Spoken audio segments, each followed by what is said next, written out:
It's not a new issue, as we all know. And then China also becoming much stronger, is emerging as a major of the another superpower in the world. But China's one of the soft spot is Taiwan. And I think that has remained there for many, I mean, since China's 1948 at least. And I think this is somehow we need to realize the Chinese sensibility and Chinese importance, and also it matters a lot when Xi, or the President Xi, he is a nationalist. I mean, he's a what you call it, Maoist nationalist. So he also has a lot of his idea of not, he doesn't see himself anymore confined to Mao's persona. He wants to be much bigger than that. So I think, given his ambition and given his control of the state machinery, and to justify it, he also wants somehow the Taiwan to an issue to be settled permanently. So that is the China side.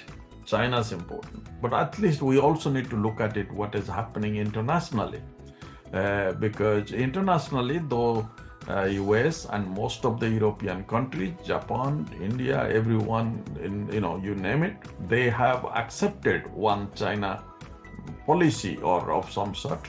They all have, or at least US has committed since 1972 that it should be a peaceful way of the solution of the problem. But they haven't really. None of these countries have a diplomatic, or what you call the established diplomatic contact, or the official diplomatic contacts with Taiwan.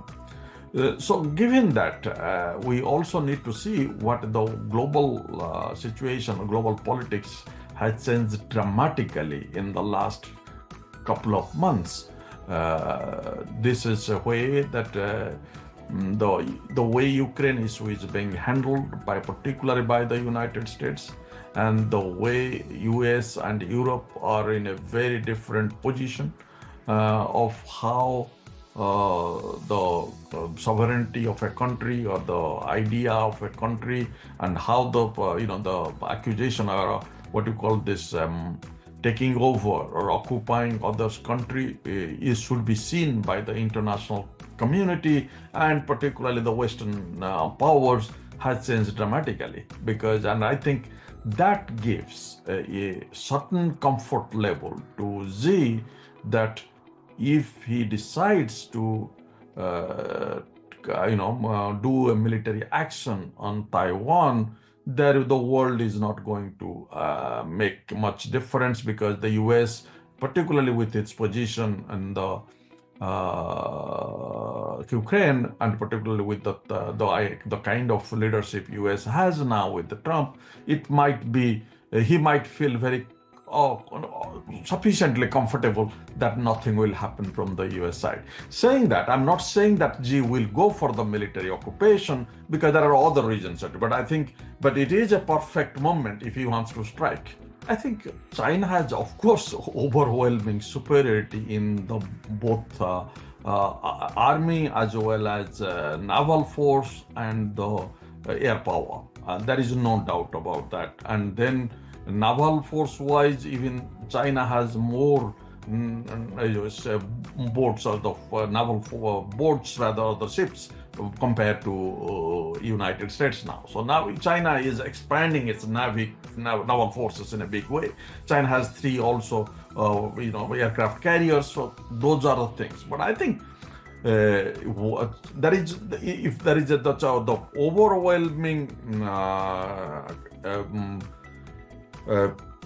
overwhelming power imbalance is in favor of China, if you look at just the military number and the number of people, per capita, whatever the weight. And I think that's everybody knows. The real, I think one thing which we need to realize, that what the Ukraine lesson has learned, which Taiwan has, Ukraine learned in a a very, in a difficult manner, where Taiwan is what they have done. in their security sector, they have been mostly dependent on external forces or American support, and America has its naval or the military bases in Japan, Korea, Guam. So I think they think that that will be, but they have spent most of their defense money of acquiring, I call it white elephants type of fighter aircraft from United States, and then all kinds of, there's a big expenditure has been taking place creating these kind of aircrafts, the fighter aircrafts, and also those ships. But what they realized, or they didn't realize, that they need to put significant resources, and the most priority should be a total, what we call it, total defense. Means creating the country in a way that if China even comes in, will not really able to occupy it. So I think China has all of its, what you can call it, but I think as I see it, it will be faster, easier for creating a combination of naval and air raid. Air raid will be taking away the direct assault or direct confrontation with the Taiwanese army at the front or the port front, but then it will be surrounded with the China's naval power. And I think that will also engage a number of forces on the ground. If China decides to do that, I think it will not look the way it will be a surprise, sudden attack with a full force. China will take over before any Western reaction. It might not, because it might not continue even for the weeks. So it will be probably a week. But within that, I think what I'm saying is that China should be careful not to really say mission accomplished, because that will be because still Taiwan, as I mentioned, will fight back. Because of this, of course, it hasn't really prepared itself, or it has not prioritized itself how to fight back after the formal occupation. But I think this is where they have in the recent years, they have understood it and somehow working on it. And I think at this point, I think given the global situation, they should put more effort on how to fight back after this formal occupation and keep a big power always, trying to see how to get out rather than, so it's a good thing to plan for how them to get out. And also that to give the warning to these powers that they should not get in. So Chinese have learned there from the, how the Soviet Union. So that's a very cautious how this transition will take place. They also learned a lot with the Russians bungling in Ukraine. And so how they will not give that possibility for the West to provide indirect support even to Taiwan, they will take into that account.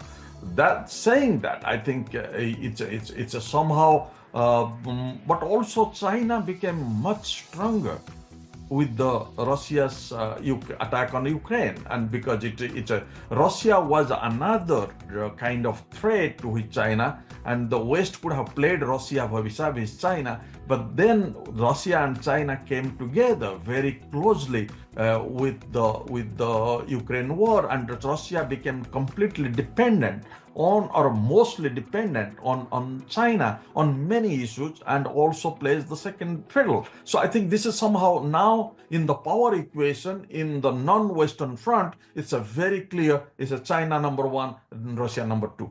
Well, it's hard to pick apart where is this all just drum beating and trying to scare people, and where is it real.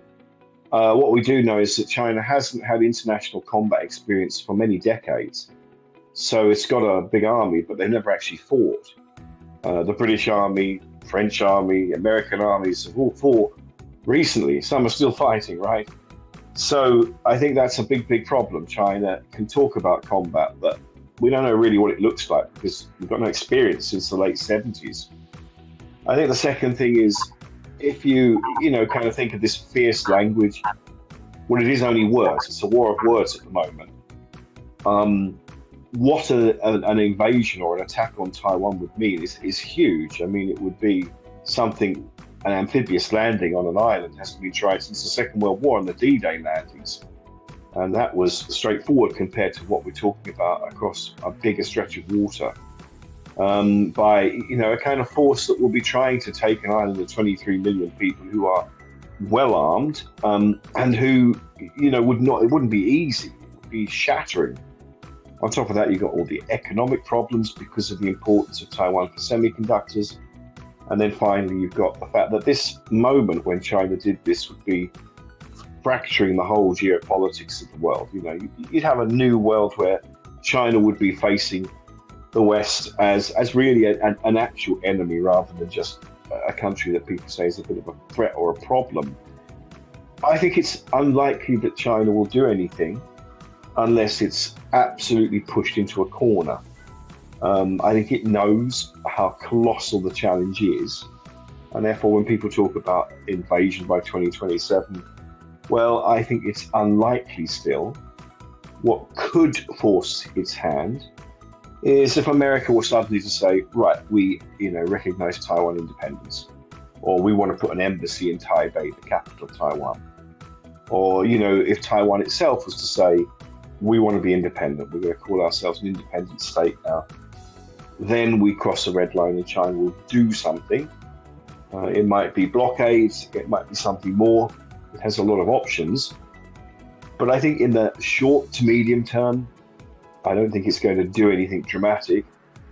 10, 20, 30 years ahead, who knows? That's going to be a very different world. We can see that world changing already. It may have an opportunity then when the West is simply unable to operate. It may just wait for the time when everything favors it. A lot of what Trump's doing is obviously very useful to China, I think. I mean, my personal opinion is that, the world, when you've got an America turning on its allies, like Canada and Mexico and, on Europe, well, I mean, of course, for China, this is favorable.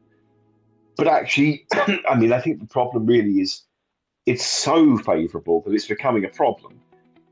China is looking now and thinking, my goodness, we got all sorts of opportunities. We've got an America that might be going into recession because of these tariffs.